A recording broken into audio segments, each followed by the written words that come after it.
Ancora di nuovo con penalty, tutto il calcio di cui il calcio vero non parla mai, siamo leggermente in ritardo, quindi a questo punto dobbiamo anche un po' velocizzare perché dovremo parlare anche di prima categoria e calcio a 5 con Alessio, pertanto tu oggi dovrai un po' soffrire e dovrai un po' correre, pazienza. Va bene. Anche perché tra poco insomma liquideremo due importanti ospiti della nostra serata e vogliono parlare di questo benedetto girone C e D del campionato di promozione. Allora, possono già partire i risultati, la schermata con i risultati del girone C del campionato di promozione, intanto li puoi anche li commentiamo. commentare. Allora, importante è questa ennesima vittoria del Biancavilla in casa, squadra fortissima, perché ormai lo possiamo dirlo, fortissima, e ora è a +9, perché ha approfittato della pausa sia del Belvedere, della pausa del riposo del Belvedere e anche del Belpasso, quindi due squadre che erano al secondo posto, quindi ora hanno veramente fatto, il Biancavilla ha fatto il balzo che tutti quanti si aspettavano e temevano, proprio per quella questione anche col San Gregorio. Riusciamo a mandare i risultati cortesemente dalla regia, grazie, i risultati del girone C del campionato di promozione.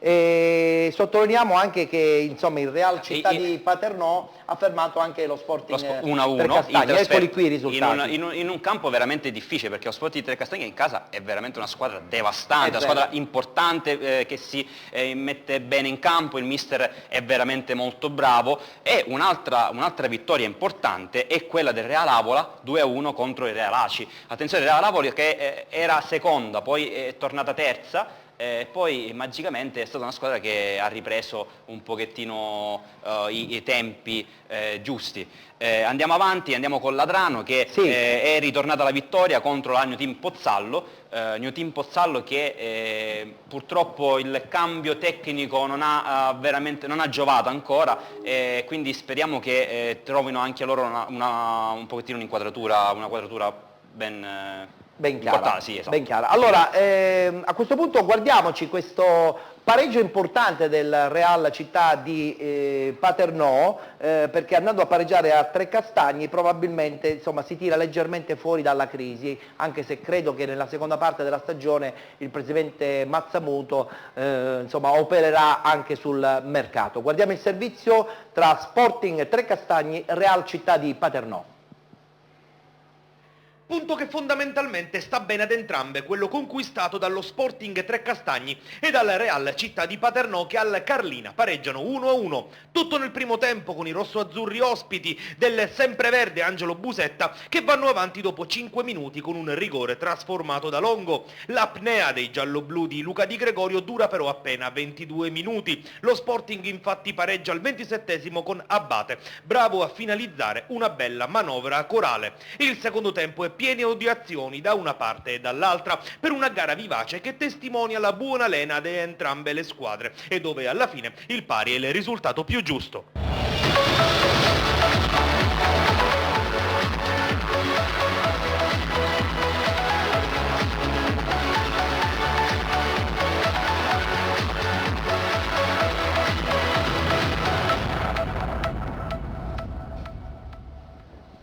Allora, una battuta veloce con i nostri ospiti. Giovanni, questo Biancavilla, insomma, credo che abbia tutte le credenziali, Devo dire che è una squadra di categoria superiore, penso che lo vincerà il campionato. Lo vincerà. Mentre invece il Real Avola potrebbe essere veramente l'outsider, secondo te, Santo?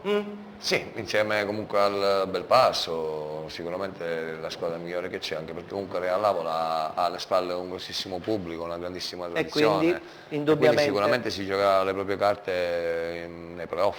Emanuele, di questo Belvedere non ne parla nessuno, però intanto è secondo in classifica. Tu come lo vedi? Sì, ha anche approfittato, no, lo vedo bene, perché hanno una squadra buona, soprattutto un centrocampo a mio avviso molto quadrato. Molto quadrato, e questo sicuramente sono le cose più importanti in un campionato difficile come quello di promozione. Passiamo adesso alla girone D, dove abbiamo la Nissa che oggi ha riposato, per cui insomma, siamo tranquilli. Però è sempre fortunata, perché il Licata ha perso. Si è suicidato, ha perso la grande possibilità. Con l'Atletico Gelo, attenzione, l'Atletico Gelo che ha cambiato la guida tecnica, ha sollevato il vecchio allenatore, ha dato la squadra a Capitan Bertuccio E fortunatamente, diciamo... Capitano, giocatore, allenatore? Capitano, sì. Non sì. si può fare, comunque, sottolineiamolo questa cosa. Non si può fare, O si fa però... l'allenatore o si fa il calciatore, ci sono delle regole che vanno rispettate. Non esiste un calciatore che possa fare anche l'allenatore, non è scritto nel regolamento. Però Classifica. diciamo che ha dato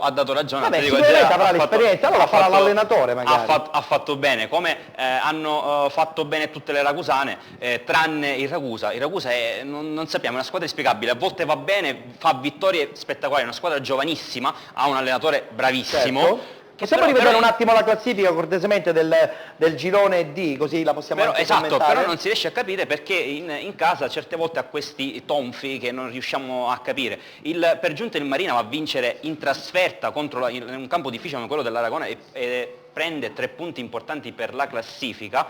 L'Atletico Gela, abbiamo detto, ha vinto 2-1 contro il Licata e Casteldaccia ha perso contro il Santa Croce. Il Santa Croce, che dopo gli acquisti che ha fatto, è veramente una squadra qualche cosa di più. Sì, c'è da menzionare al calciomercato questo Comiso, che invece ha preso Verdicchio l'esterno e Scalogno questo portiere. Forse vuole salvare la stagione. Ma credo che non ce la farà. È molto lunga ancora. Non ce la farà. Allora, prima di salutare Antonio, volevo intanto congedare Giovanni Zappalà, grazie per essere stato con noi, speriamo di rivederti presto anche nel progetto di Sala Stampa di Penalty, dove ci saranno tante persone che conosce, dove forse giustamente dovremo anche parlare del calcio professionistico, che ultimamente insomma in Sicilia zoppica un po', Zoppica un po'. Ti ringrazio e alla prossima. Grazie a voi altri e tanti auguri di buon Natale. Grazie. Santo, il tuo percorso positivo in questo momento continua, sperando che questo 2016 possa regalare ulteriori successi per una Ciriale che ha bisogno questa Serie D.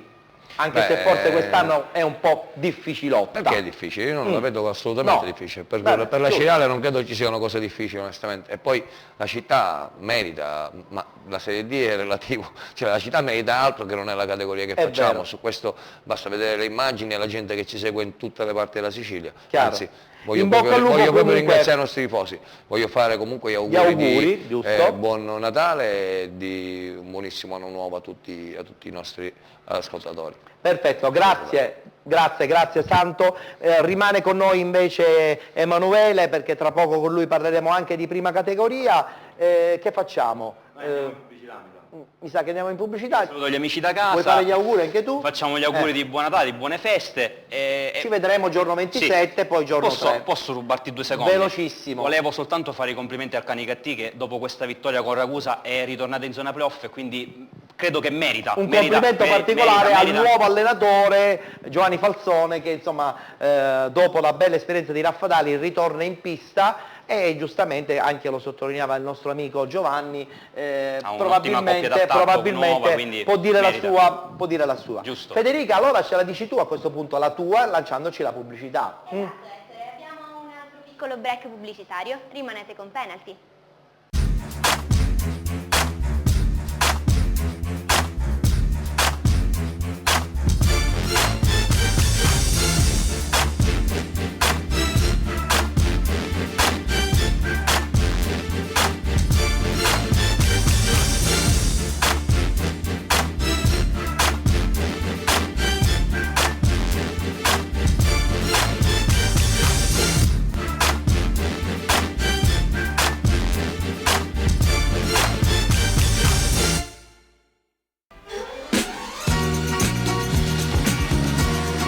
Fate un buon viaggio. Venite da Aton Viaggi. Servizio di biglietteria aerea, marittima e ferroviaria. Aton Viaggi a Gravina di Catania, in via Gramsci 88. Organizzazione di viaggi individuali, viaggi di gruppo, viaggi naturalistici, crociere, visite guidate e viaggi d'affari. Insomma, Aton Viaggi è la garanzia certa che sarà sempre un buon viaggio. Aton Viaggi, info 095 21 1440.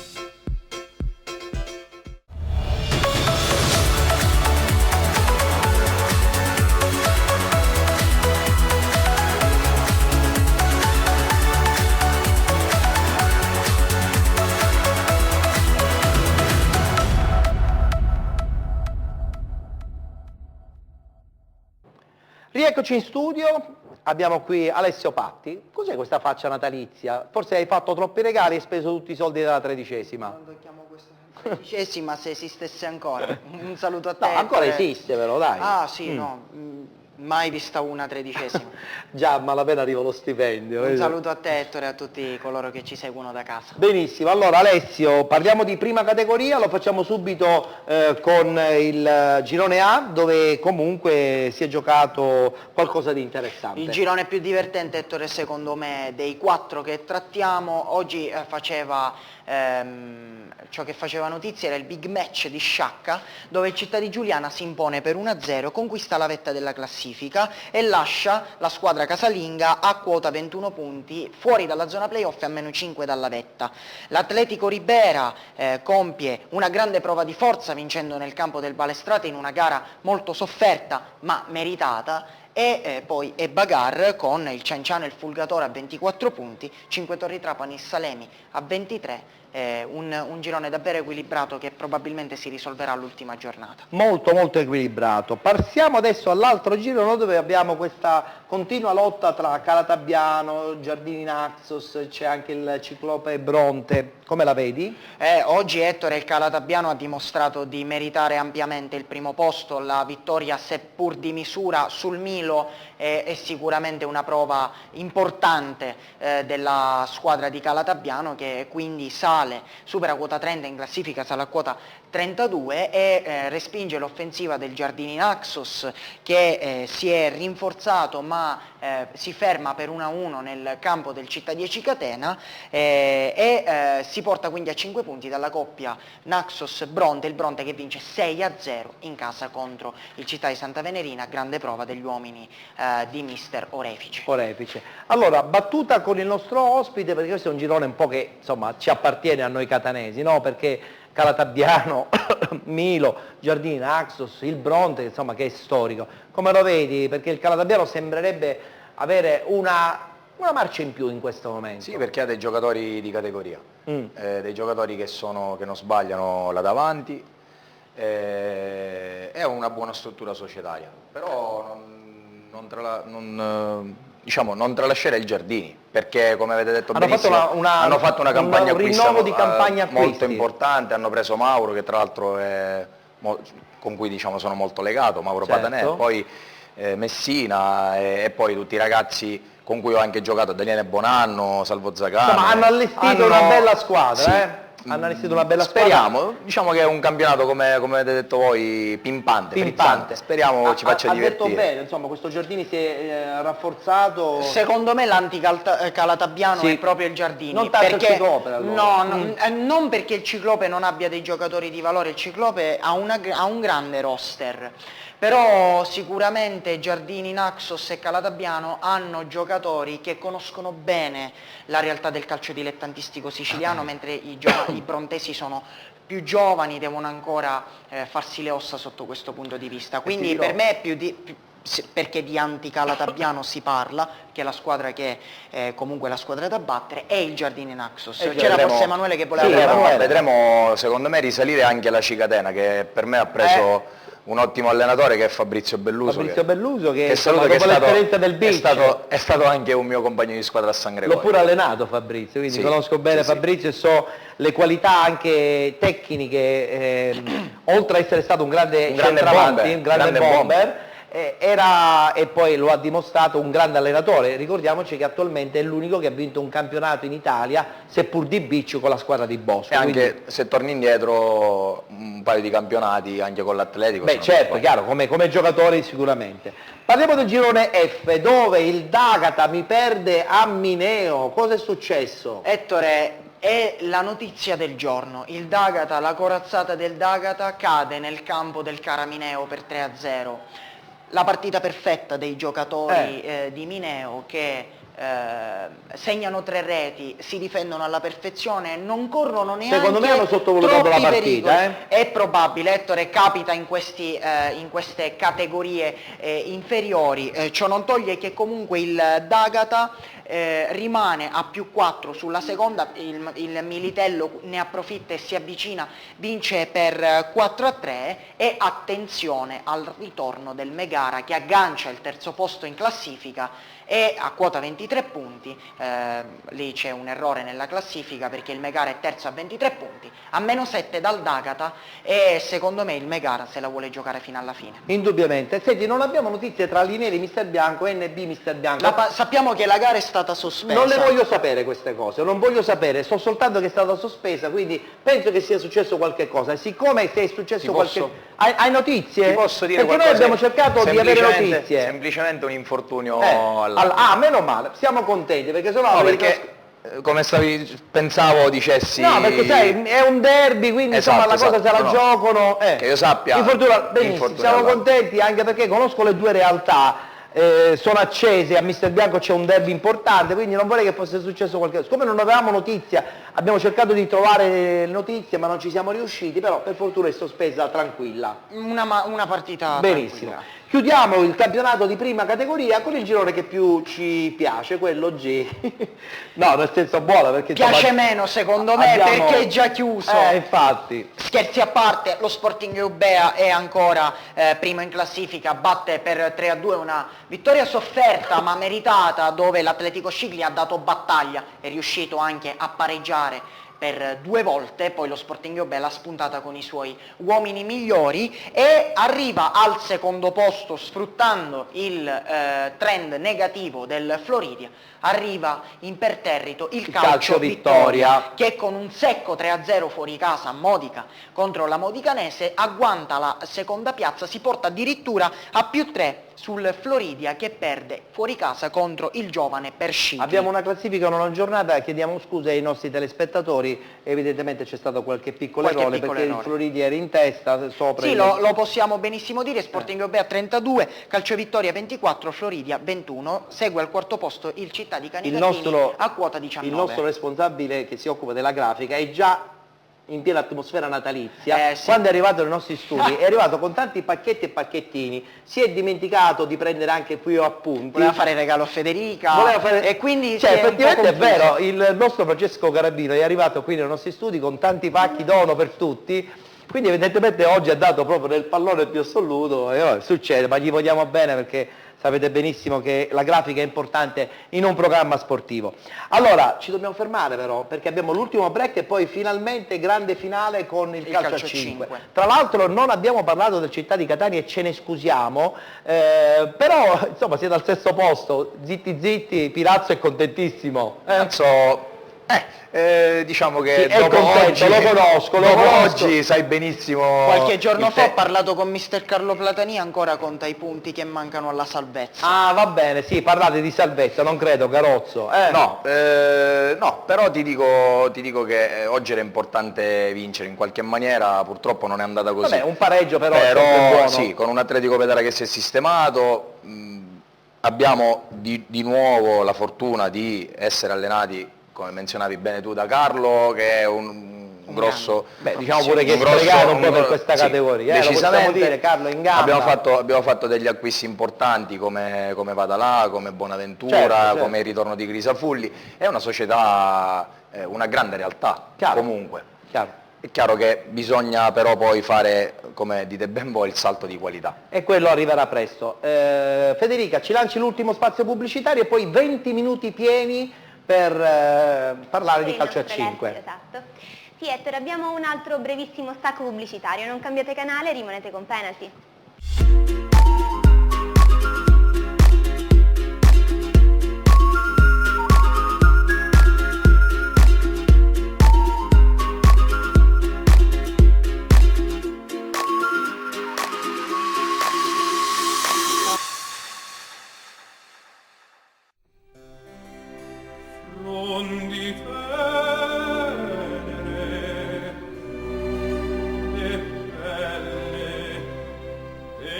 Platano amato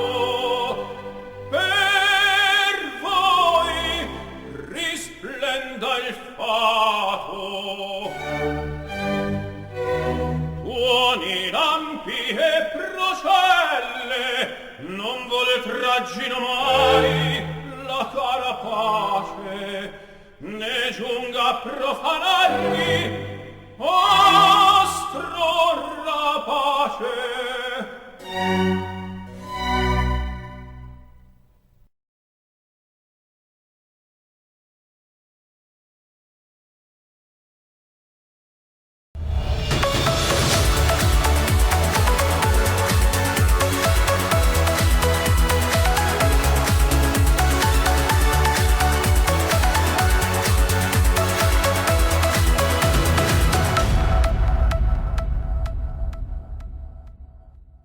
Penalty, tutto il calcio di cui il calcio vero non parla mai. Parliamo invece adesso di calcio a 5, ovvero il futsal che tanto successo sta avendo all'interno di penalty, ma tra pochissimo sapremo anche che avete una costola che si stacca da penalty e parlerà in maniera più dettagliata su questo sport che sta andando avanti sempre di più negli anni. Sì, Ettore, un gran campionato quello di C1, un campionato molto divertente, anche per questo molto seguito.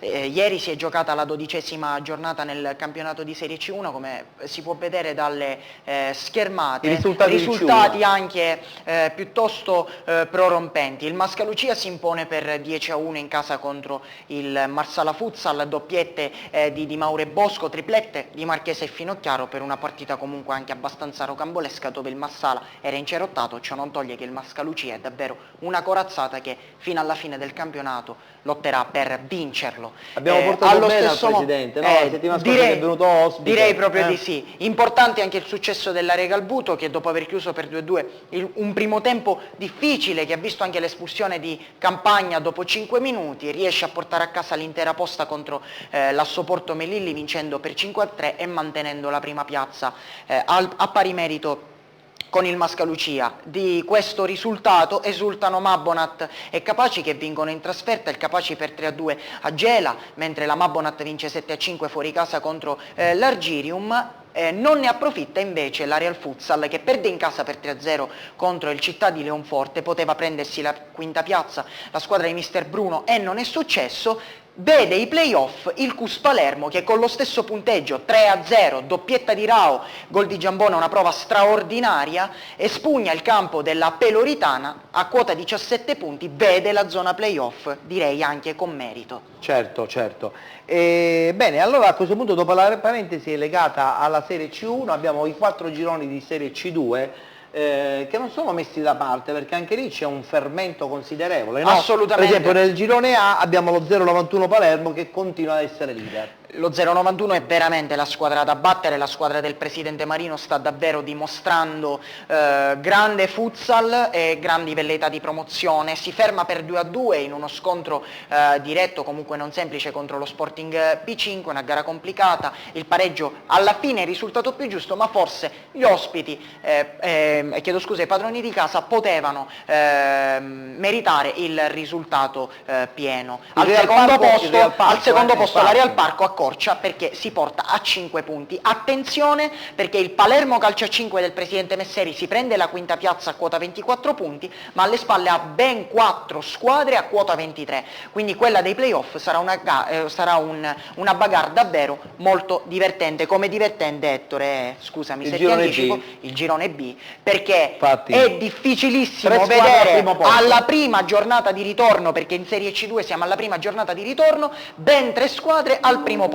La Kragas Futsal batte per 6-3, chiedo scusa, la Vigor San Cataldo, si prende il primo posto, ne approfitta anche la Gear Sport, che era a pari punti, a -3 dalla Vigor San Cataldo con la Kragas, vince e si porta a quota 34, quindi 3 prime in classifica. Da notare al terzo posto la sconfitta al quarto posto la sconfitta del Via Grande, che viene agganciato al Mascalucia, ma nessuna delle due allo stato attuale, visti 10 punti di differenza, farebbe i playoff. Nel girone C invece vedo che ancora una volta il duello tra Aci Platini e Città di Oliveri è sempre molto intenso, seppur il distacco è considerevole, e la Nike Club sembrerebbe anche lei cercare disperatamente di aggrappare un ruolo almeno nei playoff. Assolutamente sì, Ettore, hai ben inquadrato la situazione. Questa giornata vedeva il big match tra Aci Platani e Città di Oliveri. Il Città di Oliveri, in quel di Messina si giocava, ha condotto per 2-0 alla fine del primo tempo, poi nel secondo tempo l'Aci Platani ha fatto il suo dovere, doppietta di Riolo, gol di Raciti e un 3-2 che porta la squadra di Stefano Bosco a +5 sulla seconda in classifica Oliveri, agganciata da un nightclub che batte per 6-3 il fanalino di coda Montalbano. Nell'ultimo girone sottolineiamo che tra Scicli e Sortino è ancora guerra e incertezza, nel senso che si distaccano soltanto di un solo punto. E attenzione anche all'arcobaleno ma io credo che Scicli sia più... Lo Scicli allo stato attuale è la squadra favorita, è la più completa, poi i piedi di Mittelman in difesa fanno davvero molto. Il Città di Scicli vince per 2-1 nel complicatissimo campo del Leontinoi nella prima giornata di ritorno, un campo dove non aveva mai vinto nessuno, 2-1, quindi un risultato importantissimo. Vince il Città di Sortino e vince anche l'Arcobaleno Ispica con un pirotecnico 7-5 fuori casa contro il Siracusa Meraco. Volevo fare una battuta, perché da Scicli arrivano saluti per la nostra Federica. Io non voglio fare nomi, però da Scicli arrivano saluti per la nostra Federica. Ma io credo che non sia soltanto Scicli, la piazza, che insomma saluta la nostra Federica, perché insomma è una penaltina molto apprezzata. Tutti gli amici di penalti sono seguitissimi le nostre due penaltine, che poi tra l'altro sono notevolmente diverse. Jenny un po' più rock, lei un po' più slow, nel senso buono della parola, perché veramente si differenziano notevolmente. Poi a chi piace Jenny e a chi piace Federica, noi lasciamo la libertà assoluta ai nostri sportivi. Ettore, posso rubarti veramente 2 minuti? Guarda, siamo in anticipo, nel senso che abbiamo ancora 9 minuti per cui ce li possiamo giocare. Mi prendo il merito di questo anticipo. Sì, anche perché tra l'altro abbiamo una sorpresa per i nostri amici a casa, la canzone e il balletto di Natale anche all'interno di Penalty, quindi tra poco vedremo anche questa cosa che ci fa sorridere un po', vai! Io la scorsa settimana per problemi tecnici non abbiamo potuto parlare della Serie C2, non abbiamo potuto parlare del girone D che è stato falsato dal ritiro dell'Arche Siracusa. Infatti Ettore, come puoi ben notare, nel girone D una squadra riposa, è la squadra che avrebbe dovuto disputare il proprio turno proprio contro l'Arche Siracusa, che ha scelto di continuare economicamente la strada con la Serie A femminile e interrompere il rapporto con la sua Serie C2, con la girone D, più che altro perplime, passatemi il termine,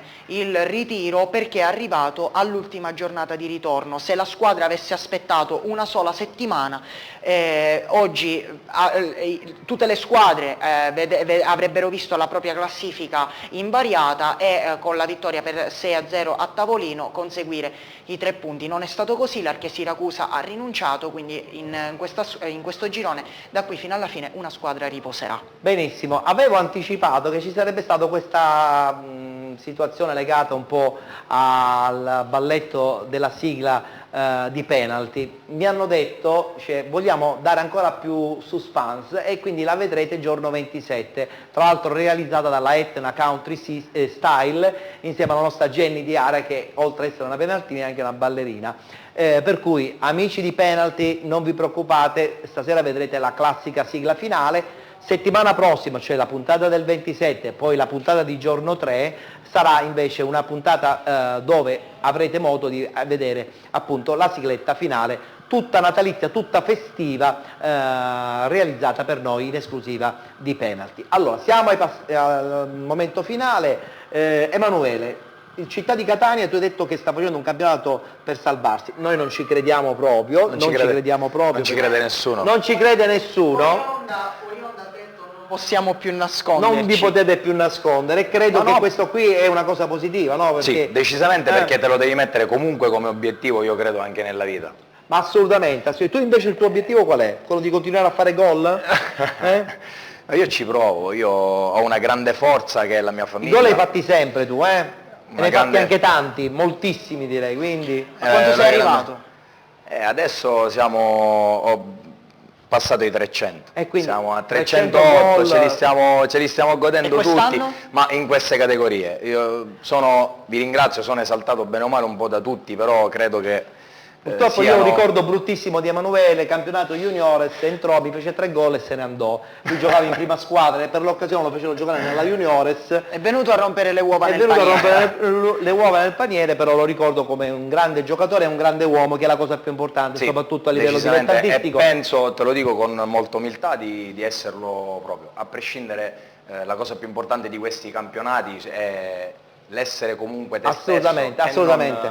Si può essere professionisti facendo i dilettanti, che è la cosa più importante, dentro e fuori dal campo, che probabilmente è anche la cosa più difficile, però uno dovrebbe tentare. Dovrebbe tentarci. Allora, buon anno, buon proseguo di campionato. Ti ringrazio tutti voi, per me è sempre un piacere venire qui da voi. Anche per noi invitarti. Tanti auguri di buon Natale a tutti.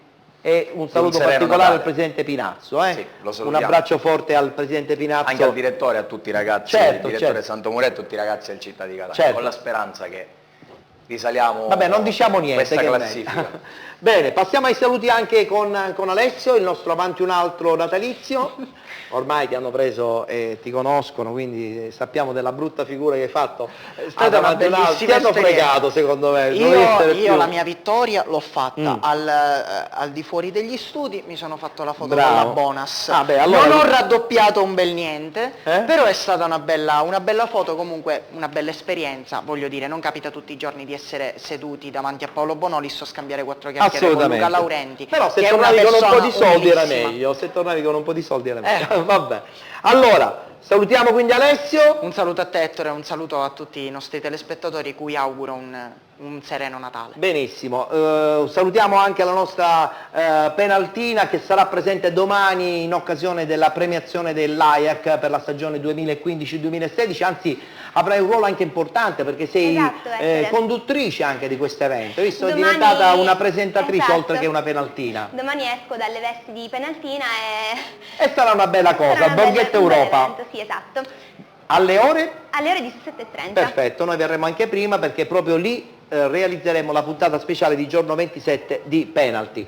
A questo punto noi ci congediamo da voi, però prima di salutarvi dobbiamo ringraziare naturalmente tutti coloro che hanno collaborato per la realizzazione di questa puntata numero 13 di Penalty. Intanto naturalmente Sicra con la figura di Lucy Gullotta, Alessandro Fragalà e Achille Teghini. Ringraziamo la regia di Modica, Michele Rizza, Carmelo Gennaro, Renato ed Elio Scollo. Ringraziamo Imprinting Movie di Francesco Carabino, anche lui quest'anno con tanti doni per tutti noi di Penalty. Salutiamo anche la squadra tecnica Peppino Avolio e Salvo Militello. Naturalmente ringraziamo su tutti il nostro regista che tanto ci sopporta da quando siamo arrivati qui a Catania, Guido Messina, a lui un forte abbraccio, e naturalmente anche tutti coloro che dietro le quinte fanno sì che Penalty ogni domenica vada in onda puntuale alle ore 19. Ritorneremo infatti la prossima settimana, sempre a partire dalle ore 19,